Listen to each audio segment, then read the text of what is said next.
이건 미드필더의 슈팅이 아니에요. 이강인 훈련 중 깜짝 바이시클 킥 폭발. PSG 현지에서도 극찬한 상황. PSG, 파리 생제르맹 는 오는 13일 이하 한국 시간 로리앙과 프랑스 리그앙 개막전을 치른다. 로리앙은 지난 시즌 리그앙 10위에 있었던 중위권팀, 리그앙 절대강자인 PSG와 객관적인 전력 차는 크게 난다. 프랑스 매체 르키프는 10일 PSG의 예상 선발 라인업을 공개했다. 킬리안 음바페와 네이마르의 이름은 빠졌다. PSG가 꺼낼 포메이션은 4-3-3이다. 수비는 마르키뉴스, 아치라프 하키미, 밀란 슈크리니아르, 리카 에르난데스가 나선다. 중원엔 마누엘 우가르테와 워렌 자이르 에머리, 비티냐를 포진시켰다. 주목해서 볼 건 공격진이다. 루이스 엘리케 PSG 감독은 이강인을 선택했다. 레키프는 엘리케 감독이 공격에서 놀라운 카드를 보여줄 거다. 바로 이강인이다. 이강인은 곤살로 하무스, 마르코 아센시오와 스리톱을 이룬다. 카를로스 솔레르보다 이강인이 주전 경쟁에서 확실히 앞서 있다고 알렸다. 팀의 두 기둥인 음바페, 네이마르 언급은 없다. 음바페는 PSG와 재계약 거부를 통보하며 사실상 내년 여름 레알 마드리드 이적에 동의한 상태다. 계약 종료까지 1년밖에 남지 않았기에 PSG는 서둘러 음바페를 팔려고 한다. 이적이 여의치 않으면 1년 내내 벤치에 앉혀둘 수도 있다. 그만큼 PSG가 음바페에게 갖는 감정이 좋지 않다. 음바페를 배신자라 생각한다.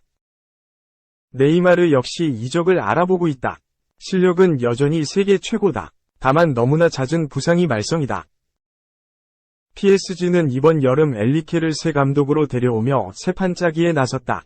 이강인, 하무스 등 외부 영입도 잇따랐다. 리오넬 메시 이적을 시작으로 음바페, 네이마르까지 처분하며 전혀 다른 팀 색깔을 입히려 하고 있다. 목표는 유럽 축구연맹, 우에파, 챔피언스리그 우승이다. 2. MD 현장, PSG 선배, 외계인이, 골든보이, 경력, 이강인. 좋은 커리어 이어갈 것. 브라질 축구 전설 호나우지뉴, 43가 이강인, 22 파리 생제르맹을 격려했다. 호나우지뉴, 마르코 마테라치, 49 이탈리아, 파비오 칸나바로, 49 이탈리아는 10일 오전 11시 서울 영등포구 페어몬트 엠베서더 지하 1층 그랜드 볼룸에서 기자회견을 진행했다. 세계 축구 레전드들은 라싱시티그룹과 여행 전문회사 트래블링이 주관하는 행사를 위해 한국을 찾았다. 지난 9일 인천국제공항을 통해 입국한 이들은 12일까지 한국에 머물며 팬미팅, 예능 프로그램 출연 등 다양한 스케줄을 소화할 예정이다. 호나우지뉴는 외계인이라는 별명으로 화려한 드리블과 개인기를 자랑했다.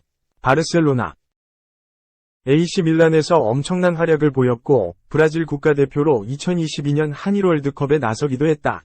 당시 브라질은 월드컵 우승 트로피를 들어올렸다. 호나우지뉴는 그래미우에서 데뷔한 뒤 파리 생제르맹, PSG에서 유럽 커리어를 시작했다.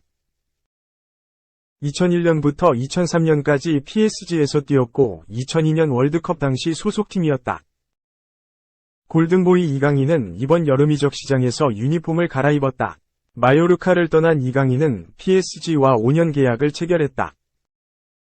리오넬 메시, 인터 마이애미, 마우로 이카르디, 갈라타사라이 등이 떠난 PSG는 선수단 개혁을 진행했고 젊고 유망한 이강인을 품었다. 호나우지뉴는 후배 이강인을 향해 젊고 뛰어난 선수이기에 PSG에서 좋은 커리어를 이어갈 수 있을 것이라 생각한다. 고 응원을 보냈다.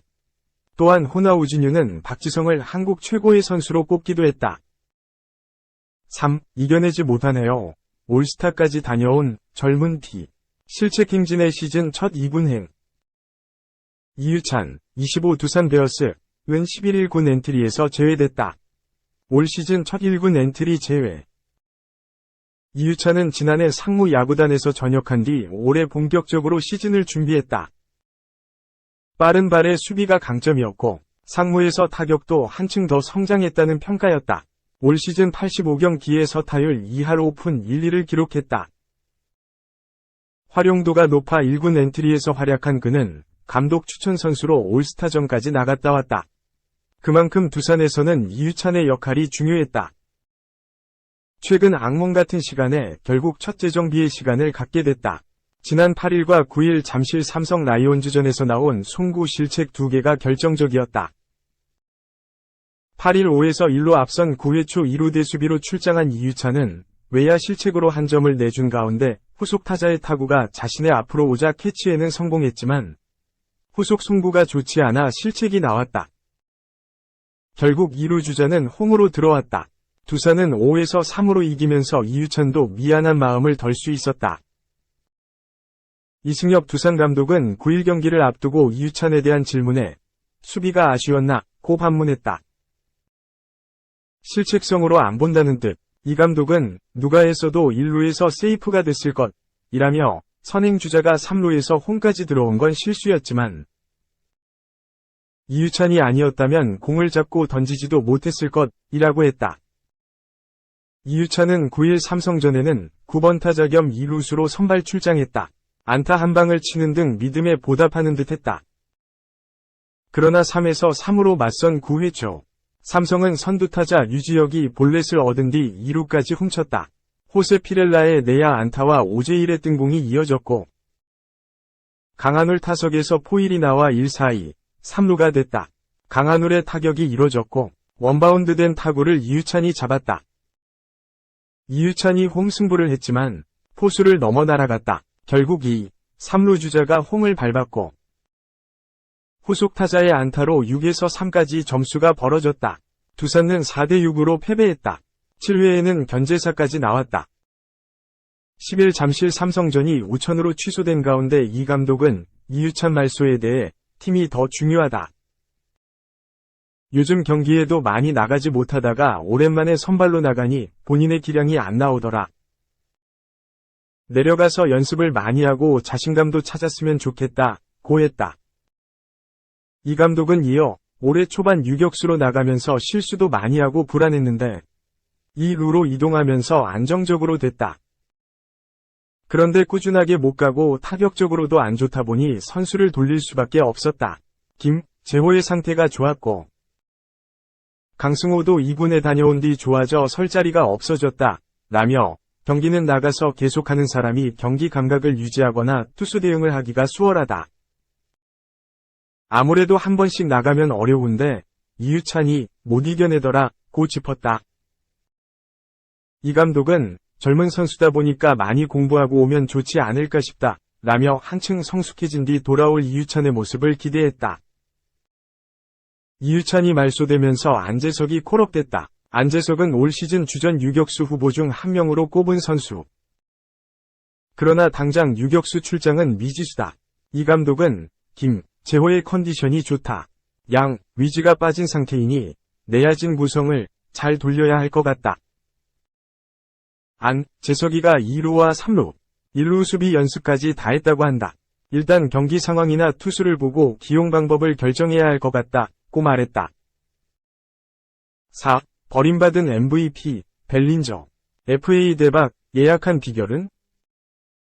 지난 2019년생의 첫 MVP를 수상했던 코디 벨린저는 이후 기나긴 부진이 계속되며 지난 시즌 종료 후 결국 소속 구단인 LA 다저스로부터 방출되는 굴욕을 맛봤다. 그렇게 바닥을 쳤던 벨린저의 올 시즌 기세가 심상치 않다. 다저스에서 방출된 이후 시카고 컵스와 1750만 달러, 230억 단년 계약을 체결했던 벨린저는 올 시즌 0.331, 0.382, 0.557, 17홈런 56타점 17도루 WRC 플러스 150, 조정 득점 생산력, VWR 4.0, 대체 선수 대비 승리 기여도, 이라는 훌륭한 성적을 내고 있다. 또 최근에는 내셔널리그 7월 위 선수에도 선정되는 등 자신이 완벽하게 부활에 성공했음을 알리고 있다. 지난 2년간 100에도 미치지 못하는 WRC 플러스를 기록하는 등 극심한 부진에 시달렸던 벨린저를 과감하게 영입한 컵스 구단의 선택은 신이 한 수라는 평가를 받고 있다. 트레이드 마감 시한을 앞두고 팀의 노선을 고민하던 컵스는 벨린저의 활약에 힘입어 과감하게 포스트시즌 진출 도전을 결정할 수 있었다. 비약적으로 상승한 컨택트 능력, 과거와 다른 타자로 진화. 벨린저가 올 시즌 이렇게 완벽한 부활에 성공할 수 있었던 가장 큰 비결은 데뷔 이후 지속적으로 약점으로 지적받았던 컨택트 능력이 올 시즌 들어서 크게 향상되었기 때문이다. ML 데뷔 후 첫 2시즌 동안 벨린저의 헛스윙 비율은 31%로 메이저리그 전체 타자들 가운데 가장 높은 수준이었고 이후에는 상당히 많이 개선된 모습이 보이기도 했지만 결국 지난 2시즌 동안에는 다시 굉장히 많은 헛스윙을 하는 타자로 회귀하고 말았다. 하지만 올 시즌 들어서는 헛스윙 비율이 리그 전체를 기준으로도 상당히 낮은 수준에 해당하는 19%까지 떨어졌다. 이 덕분에 자연스럽게 삼진 비율 역시 리그에서 가장 낮은 수준 15%로 하락하며 인플레이 타구가 크게 증가한 벨린저는 타석에서의 정확성이 극적으로 좋아졌다. 올 시즌 벨린저가 고질적인 약점을 장점으로 변모시킬 수 있었던 가장 큰 이유는 타석에서의 접근법, 어프로치를 바꾸었기 때문이다. 과거에 비해 방망이를 확연히 짧게 잡은 벨린저는 이전처럼 극단적으로 장타를 노리는 어퍼스윙이 아니라 컨택트와 라인 드라이브 타구 생산에 집중한 밸런스 잡힌 스윙을 지속적으로 보여주고 있다. 크게 향상된 오프스피드 계열 구종 대응력, 리그 최고 교타자로 한골 탈퇴. 이처럼 예년과 다른 모습으로 변신한 벨린저는 올 시즌 오프스피드 피치 계열 구종을 상대로 체인지업, 스플리터, 1.129의 OPS와 4할에 육박하는 타율을 기록하는 등 리그 전체를 기준으로 봐도 굉장히 뛰어난 모습을 보여주고 있다. 올 시즌 벨린저가 오프스피드 피치 계열 구종에 유독 강해진 이유는 해당 구종을 상대로 굉장히 낮은 헛스윙 비율 13%를 기록하며 겨우 3개의 삼진만 허용하는 등 놀라운 컨택트 능력을 보이고 있기 때문이다. 오프스피드 구종을 상대로 과거에 비해 삼진을 덜 당한 만큼 훨씬 더 많은 타구를 만들어냈음에도 비교적 안타가 될 확률이 높은 발사각도 0도 물결표 32도의 타구 비율이 무려 52%에 이르렀다. 이것은 올 시즌 벨린저가 단순히 공을 맞추는 것을 넘어서 굉장히 정교한 타격을 펼쳤음을 의미한다. 이처럼 오프스피드 구종을 상대로 굉장한 강세를 보인 벨린저는 타석에 들어설 때마다 상대 투수들과의 수싸움에서 우위를 점하면서 자신이 노리던 공을 타격할 수 있었다. 이상적인 발사각도의 타구를 의미하는 8도 물결표 32도, 스윗스팟 비율을 MVP 시즌 이후 가장 높은 38%까지 끌어올렸고 프로 데뷔 후 가장 높은 타율 0.331을 기록하며 리그 최정상급 교타자로 자리매김했다. 올 시즌 벨린저는 타석에서뿐만 아니라 주루에서도 플러스 4.3점의 PSR, 도루 효율과 추가 진루 능력이 고려된 종합 주루 지표, 수비에서도 중견수와 일루수를 오가며 플러스 6의 OAEA, 실시간 측정 데이터 기반 리그 평균 대비 수비 지표를 기록하는 등 공수주에서 최고 수준의 활약을 보이며 자신의 다재다능함을 다시 입증했다. 컵스에서 방출된 후 절치부심 끝에 부활한 벨린저는 현재 지구 2위인 소속팀 컵스를 포스트 시즌 무대로 이끌 수 있을까? 시즌 종료 후 FA 자격을 얻게 되는 벨린저가 오타니를 빼면 대여급 선수가 적은 2024 FA 시장에서 얼마나 큰 규모의 계약을 체결할 수 있을지에 전 세계 메이저리그 팬들의 관심이 쏠리고 있다.